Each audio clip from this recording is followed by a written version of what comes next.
अस्सलाम वालेकुम everyone, I am Samashad and I am back with another video. आज की वीडियो में हम डिस्कस करने वाले हैं टेलवेंट सीएसएस के बारे में। एक एक चीज देख रहे होंगे कि टेलवेंट सीएसएस हमारे पास होता क्या है, इसे यूज किस तरह करते हैं, इसे अपने पास इंस्टॉल किस तरह करते हैं, अगर हमने किसी प्रोजेक्ट में टेलवेंट को यूज करना हो तो वो किस तरह से करते हैं।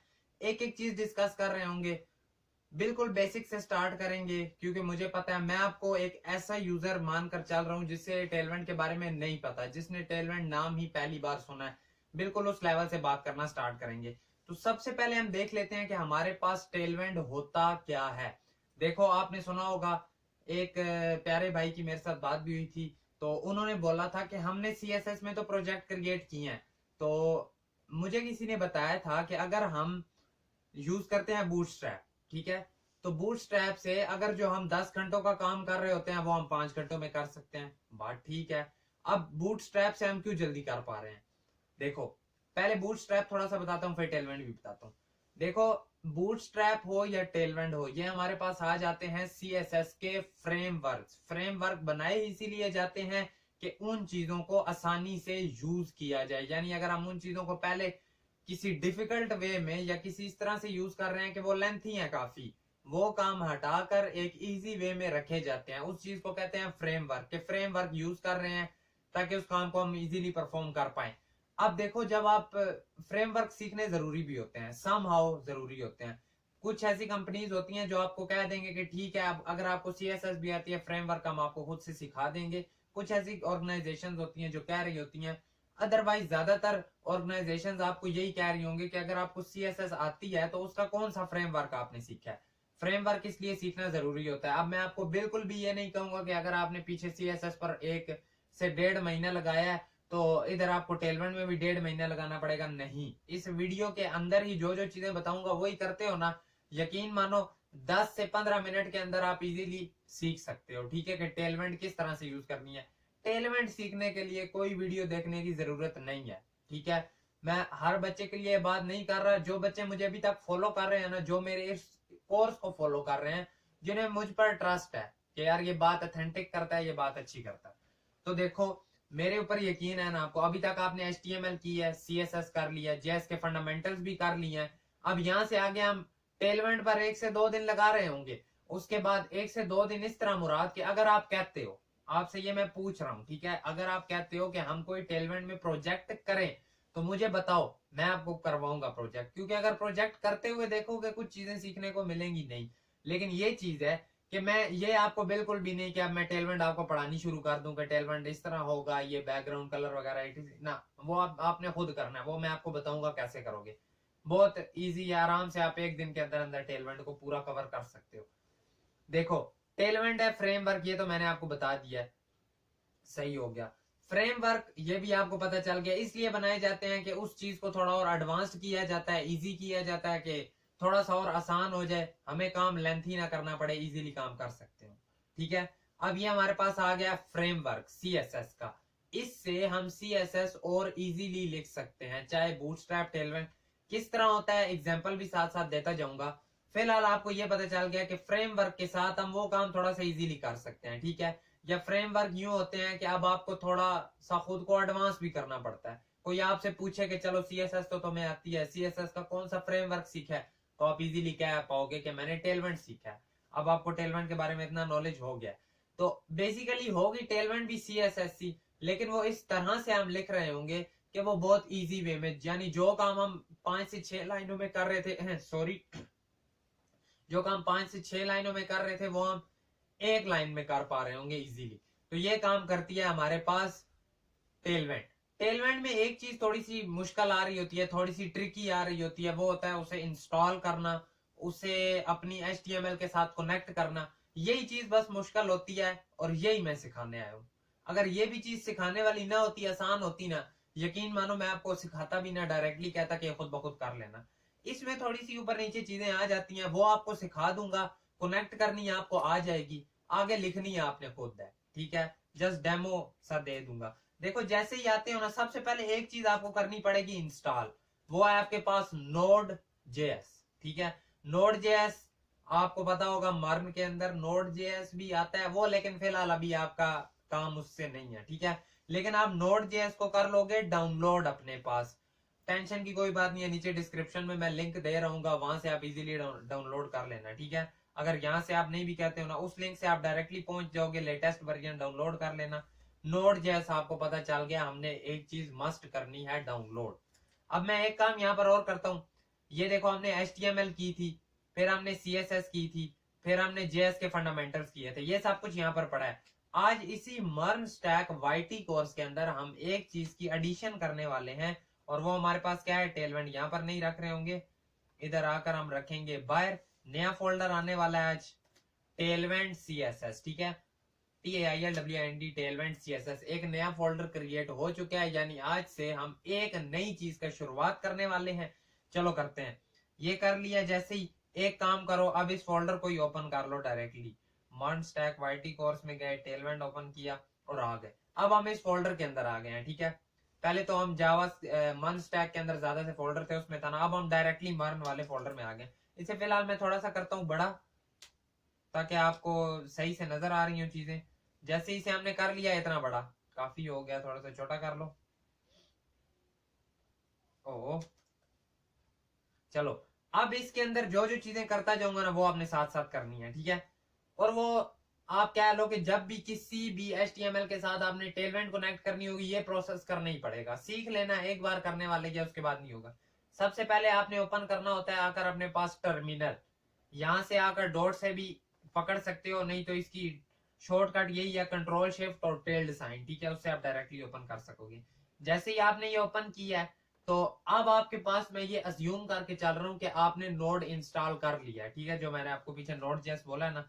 अब यहाँ पर आपने आते ही क्या करना है, npm init-y। जैसे ही npm init-y करके आप करोगे ना इंटर, अब यहाँ पर आपके पास एक चीज आ रही होगी, नहीं वो अभी आप देखना। जैसे आपने ये इंस्टॉल किया, तो आपको यहाँ पर क्या नजर आ रहा है, package.json आपके पास आ चुका है। ये आपने रख लिया है, ठीक है, फिलहाल इस तरह से आ गया। अब एक काम और करो, यहाँ पर आकर सर्च करो अपने पास डायरेक्टली टेलवेंट।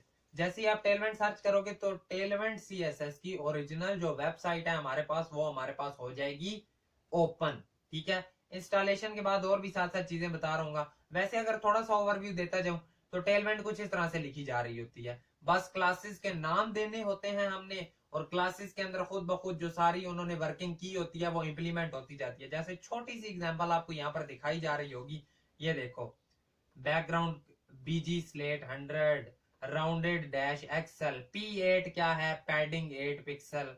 ये उसके बाद आप क्या लो, W-24 क्या है, विड्थ 24 पिक्सल। और इसी तरह टेक्स्ट सेंटर क्या है, टेक्स्ट अलाइन सेंटर, स्पेस क्या है, टेक्स्ट स्पेसिंग है। इसी तरह से ये चीजें होती है हमारे पास, ठीक है। ये साथ इसकी इंप्लीमेंटेशन आपको नजर भी आ रही है, इस तरह से कुछ टेलवेंट लिखी जाती है। ये हमें थोड़ा सा पता चल गया। अब एक और चीज देखते हैं। जैसे ही आप गेट स्टार्टेड पर क्लिक करते जाओगे ना, कुछ इस जगह पर आप आ जाओगे। अब टेलवेंट को हम डायरेक्टली प्ले CDN करके भी कनेक्ट कर सकते थे।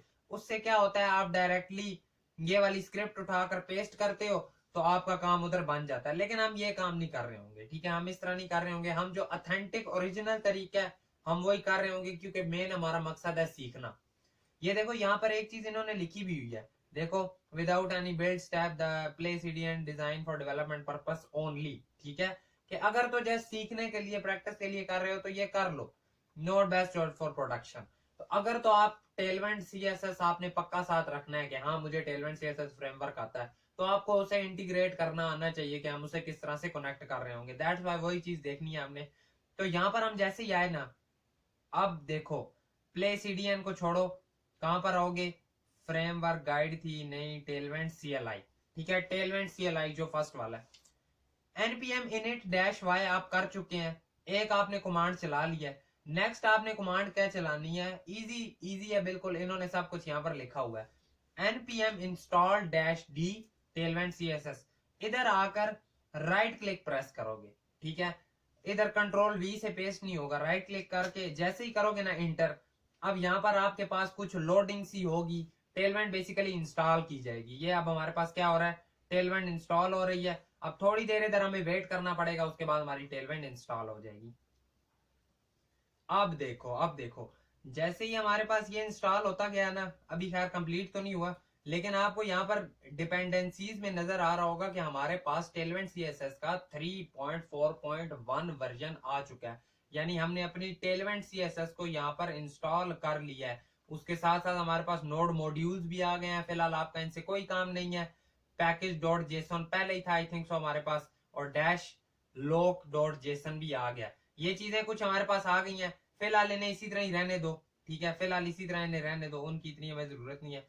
अब नेक्स्ट चीज हमने क्या करनी है, पहले ये कंप्लीट होने देते हैं, उसके बाद हम अपने नेक्स्ट स्टेप के ऊपर मूव कर रहे होंगे। 7 बल्कि कर ही लेते हैं। 2 हमने बेसिकली फोल्डर क्रिएट करने हैं। एक होगा हमारा पब्लिक नाम का और एक होगा हमारा, इसके अंदर नहीं बनाएंगे, बाहर, ठीक है, एक और होगा SRC नाम का। अब इनमें क्या हो रहा होगा बेसिकली वो भी आपको साथ साथ बताता हूं, लेकिन पब्लिक वाले में आके आपने एक फाइल क्रिएट कर लेनी है index.html नाम की, ठीक है, ये हमारे पास फाइल आ गई। SRC में आकर आपने एक फाइल बना लेनी है, आसान वाला नाम ही देते हैं जो यूजली यूज किया जाता है हर जगह पर, हर कोई आप क्या लो यही नाम दे रहे होते हैं, input.css। ये 2 से 3 चीजें हमने कर ली हैं, ठीक है। HTML में फिलहाल आओ, बेशक तो इसे ना स्टार्ट भी कर लो, यहाँ पर आकर लिख दो इसमें हेलो, या फिर सीधा अपने चैनल का नाम ही लिखते हैं, थोड़ी सी वो भी हो जाएगी, पाकिस्तानी डेवलपर लिख दिया हमने, Ctrl+S, और ठीक है, यहां तक हमने इसे अब रख लिया। ये चीज हमने बना ली। हमने एक पब्लिक का फोल्डर बनाया है, उसमें हमने index.html रख ली। एक हमने SRC का फोल्डर बनाया है, उसमें हमने input.css रख ली। ये साथ साथ हो रहा है, इसका हम वेट कर रहे हैं कि ये कंप्लीट हो, हम अपना नेक्स्ट मूव करें, नेक्स्ट स्टेप करें। थोड़ा सा और वेट कर लेते हैं इसके लिए, ठीक है। टेलवेंट हमारे पास इंस्टॉल हो गया। नेक्स्ट चीज हमने क्या करनी है, ये वाली जो कमांड है इसे हम कर रहे होंगे यहाँ से कॉपी, और यहाँ पर आकर करेंगे जस्ट क्लिक, राइट क्लिक। जैसे ही ओके करते हैं, अब हमारे पास जो टेलवेंट है ना वो भी इंस्टॉल हो जाएगा, सही वाला, ठीक है। यहाँ पर उसकी हमारे पास एक कॉन्फ़िग फाइल सी आ जाएगी, tailwind.config फाइल हमारे पास आ चुकी है। इन्हें फिलहाल करते हैं क्लोज ताकि थोड़ा सा प्यारा नजर आए। अब जैसे ही आप इस कॉन्फ़िग फाइल में आओगे ना, नेक्स्ट चीज आपको यहाँ पर करनी है, वो क्या है कि ये जो हमें इसके डॉट कंटेंट में ये चीज नजर आ रही है ना, इसे करो फिलहाल एज इट इज कॉपी, और इसी डॉट कॉन्फ़िग के कंटेंट में आकर ये चीज कर दो पेस्ट, ठीक है। ये चीज पेस्ट कर दी, लेकिन अब एक चीज है, इसमें दिया हुआ है पाथ। डॉट स्लैश का क्या मतलब होता है, ./src, मतलब SRC फोल्डर के अंदर जो चीजें पड़ी हैं वो, और स्लैश स्टैरिक होता है कि उससे भी अगर अगले फोल्डर में आपने जाना है, कुछ इस तरह होता है। लेकिन फिलहाल हम यूं नहीं कर रहे, हमारा केस अपना ही है। फोल्डर कौन सा है, ./पब्लिक वाला है, और उसके अंदर कौन सी है, /index.html। बेसिकली हम कहां तक पहुंचे हैं, इस पब्लिक वाले फोल्डर से अंदर इस index.html तक पहुंच गए हैं। ये काम है, ये सारा कुछ क्यों कर रहे हैं वो भी बताता हूँ। जैसे ये कॉन्फ़िग लगा लिया है, अब ये काम करो, ये वाली सारी करो इधर से कॉपी, और यह आकर आप कहां पर दोगे, जो आपने SRC के अंदर input.css बनाई है इसके अंदर आकर कर दोगे ये पेस्ट, और Ctrl+S, और कॉन्फ़िग वाले में भी आओ और करो Ctrl+S, ठीक है। ये आपने कर दिए हैं सेव, यहां तक आपका काम हो चुका है डन। अब देखो इसमें मैंने ये क्यों दिए हैं, ये बेस और कंपोनेंट्स और यूटिलिटीज। देखो होता क्या है, इसमें वर्किंग इस तरह से चल रही होती है। अगर मैं आपको यहाँ पर थोड़ी सी वर्किंग बताऊं, कुछ इस तरह का सिनेरियो होता है। देखो ये लेट सपोज हमारी इनपुट है, फिर हमारी आगे होती है आउटपुट। होता ये है कि हम जो भी चीज लिखते हैं ना वो आती है हमारी इनपुट में, ठीक है। इनपुट कौन सी होती है हमारी, इनपुट ये जो हमने input.css रखी है, ठीक है, input.css। अब इस input.css के अंदर ना हम जनरल स्टाइलिंग भी दे सकते हैं, जिस तरह हम CSS में स्टाइलिंग लिखते हैं, ठीक है, उस तरह भी लिख सकते हैं। टेलवेंट में जो हम लिखते हैं वो वाली भी आ सकती है। अब होता क्या है, हमारी इधर जो स्टाइलिंग होती है ना वो इसे क्या करता है, हमारी इस स्टाइलिंग ये आ रही होती है कुछ स्क्रिप्ट की फॉर्म में, ठीक है, टेलवेंट स्क्रिप्ट की फॉर्म में, वो उसे कन्वर्ट करता है। हम एक और फाइल बनाएंगे style.css के नाम से। वो क्या करता है, वो जो हम स्क्रिप्ट्स दे रहे होते हैं उधर तो हम टेलवेंट में काम कर रहे होते हैं, लेकिन एट द एंड वो उसी टेलवेंट को कन्वर्ट करके इसी जो हमारी नॉर्मल CSS है उसमें कन्वर्ट करता है, और फिर हमें शो कर रहा होता है, ठीक है। मतलब बीच में वर्किंग जो हो रही है वो CSS की हो रही है, लेकिन हम अपनी स्टाइलिंग लिख रहे होते हैं, वो आती है इस इनपुट वाले में। इनपुट वाले से क्या होता है, चलती चलती आगे जाती है style.css में, यहाँ पर आकर वो अगेन कन्वर्ट होती है। लेट्स सपोज यहाँ पर हमने सिंपली लिखा था ना फ्लेक्स, अगर किसी क्लास को दिया है, वो यहाँ पर उस क्लास का नाम बनाएगा, उसके बाद उसमें स्टाइल करेगा और बीच में लिखेगा डिस्प्ले फ्लेक्स, यानी यहाँ पर पूरी वही जनरल स्टाइलिंग ही चल रही होगी। तो कुछ इस तरह का काम चल रहा होगा। दैट्स व्हाई हमने क्या किया है कि एक इनपुट बनाई है, अब हमने आउटपुट, अब आपको ये तो पता चल गया इनपुट आ गई है, लेकिन style dot C S S कहां पर है, उसके लिए हमने नेक्स्ट मूव लेना होता है, जो कि है हमारा ये वाला। जैसे ही आप यहां से ये करते हो कॉपी, इधर आकर आपने की पेस्ट, इसमें हो रहा क्या है, npx tailwind C S S से आपने क्या करना है, इनपुट लेनी है डॉट src के अंदर जो input dot C S S पड़ी है, यानी src के अंदर जो input dot C S S पड़ी है, यहां पर इनपुट आएगी और हमारी डैश ओ का मतलब आउटपुट कहां पर आएगी, डॉट src के अंदर जो output dot C S S है। जबकि हमने यूं नहीं करना, हमें आउटपुट वाली फाइल चाहिए इस पब्लिक के अंदर, यानी पब्लिक के अंदर आए style dot C S S. तो उसके लिए हम क्या कहेंगे, यहां पर आकर इसे थोड़ा सा ही रिमूव करेंगे, आउटपुट के लिए हम कह देंगे डॉट स्लैश पब्लिक के अंदर आए, ठीक है, डॉट स्लैश पब्लिक वाले फोल्डर के अंदर एक फाइल बना दो style dot C S S नाम की। अब जैसे ये वाली आप इसे करते हो एंटर, तो ये हमारे पास चलेगी और देखना इससे होता क्या है। चली जैसे ही हम जाकर देखते हैं हुआ क्या, पब्लिक वाले में जाओ तो अब आपके पास style dot C S S नाम की फाइल आ चुकी है। इसमें देखो कुछ पहले से ही आपको बहुत सी चीजें नजर आ रही होंगी। ये बहुत सी चीजें क्यों होती हैं, अभी आ जाओ आपको बताता हूँ। जैसे ही हम HTML में आए, यहाँ पर सीधा आकर कह दो लिंक कर देना हमारी CSS, कौन सी वाली, style dot C S S. अब जैसे ही एक चीज करते हैं, यहाँ पर आकर क्या लिखेंगे, अब देखो स्टाइलिंग देनी किस तरह होती है। लेट्स सपोज आपने बॉडी को देनी है, तो सिंपली आपने लिखना होता है क्लास बैकग्राउंड रेड 600। देखो ये अब नीचे आपको वो मिल रही है ना, इन्हें क्या कहते हैं, भूल गया हूं मैं इसका नाम, लेकिन सजेशंस। इसके लिए ना आपको एक वो भी डाउनलोड करनी पड़ती है एक्सटेंशन कौन सी है हमारे पास, एक्सटेंशन होती है टेलवेंट इंटेलिजेंस।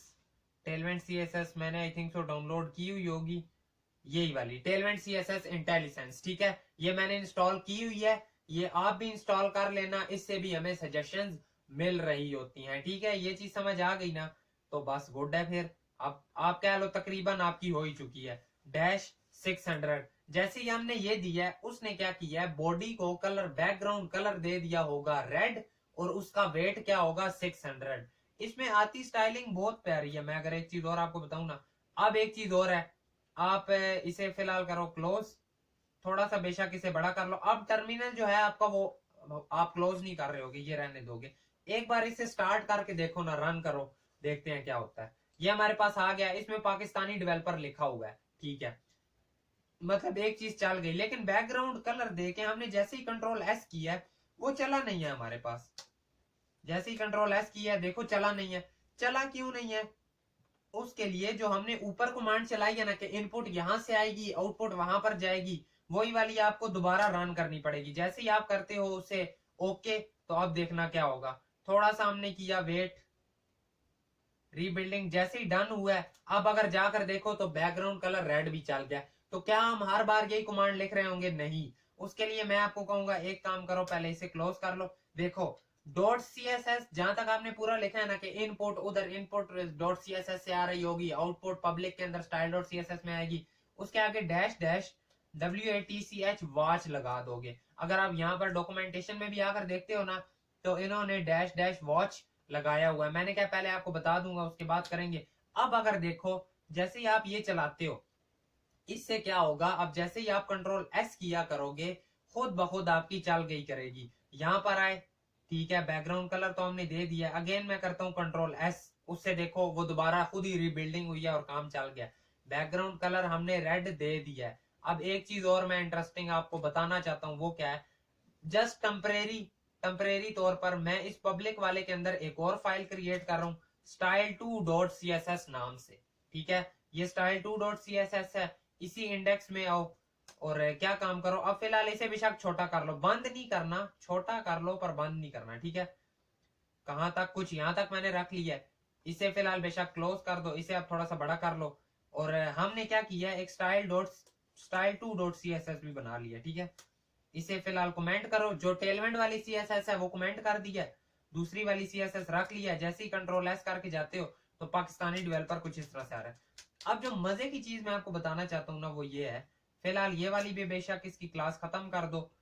अब देखो, जो सिंपल सीएसएस होती है उसमें जैसे ही मैंने लिखा है पाकिस्तानी डेवलपर, आपको क्या नजर आया, कुछ इस तरह से लिखा हुआ है, फॉन्ट ये है, और साइडों से आपको पता है ओवरऑल पैडिंग शेडिंग मिली होती है, तो वो सारा काम इसमें आ रहा है। लेकिन जैसे ही मैं इसे कमेंट करता हूं और मैं टेलमेंट वाली सीएसएस को ऑन करता हूं, तो आपको क्या नजर आ रहा है कि पैडिंग शेडिंग खत्म हो गई और पाकिस्तानी डेवलपर मेरे पास किसी और फॉन्ट में लिखा हुआ है। ये चीज आपको समझ आई ना।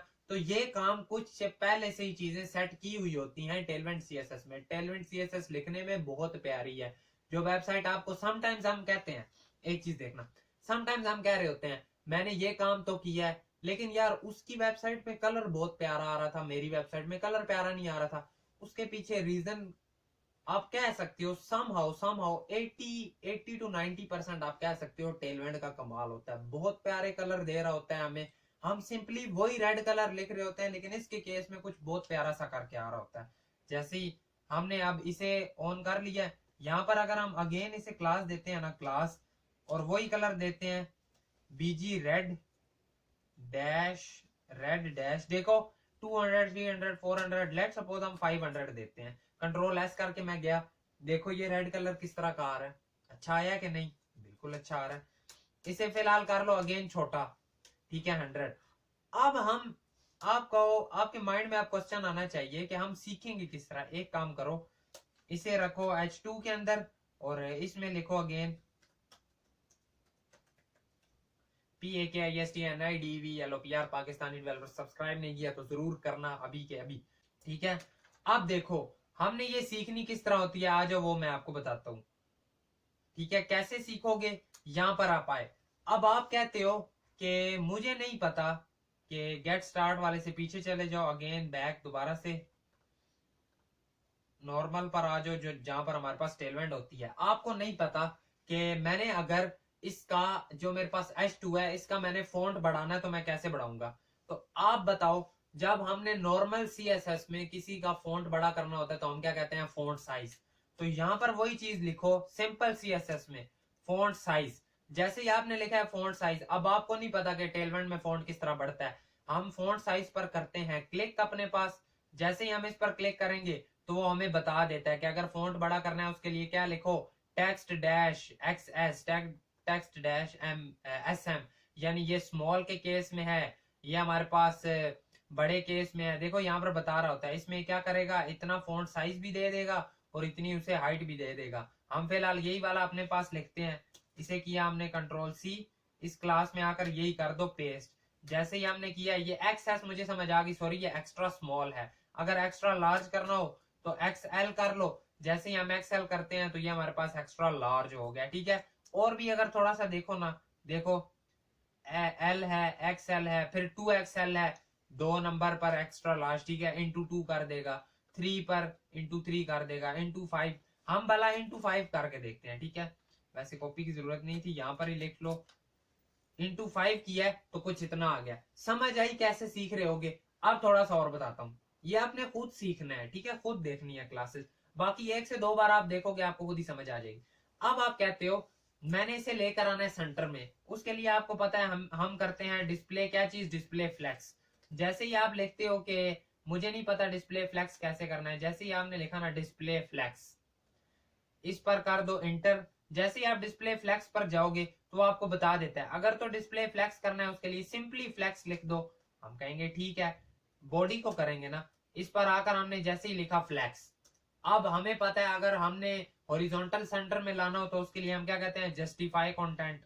तो हमें पता है सीएसएस में हम लिखते हैं जस्टिफाई कंटेंट। इसके केस में क्या होता है चेक कर लेते हैं। जस्टिफाई कंटेंट सेंटर के लिए वो हमें कहता है आपको लिखना होगा जस्टिफाई डैश सेंटर। यानी अगर हम यहां पर लिख दें जस्टिफाई सेंटर तो क्या वो हमारे पास सेंटर में आ जाएगा, बिल्कुल आ गया। अब वर्टिकली भी लाना है उसके लिए हमें पहले बॉर्डर दे के चेक करना पड़ेगा कि हमारे पास इस बॉडी की हाइट कितनी है। अब बॉर्डर किस तरह देते हैं वो इधर आ जाओ चेक कर लेते हैं। जैसे ही हमने लिखा इधर आकर सर्च किया, क्या सर्च करेंगे, बॉर्डर।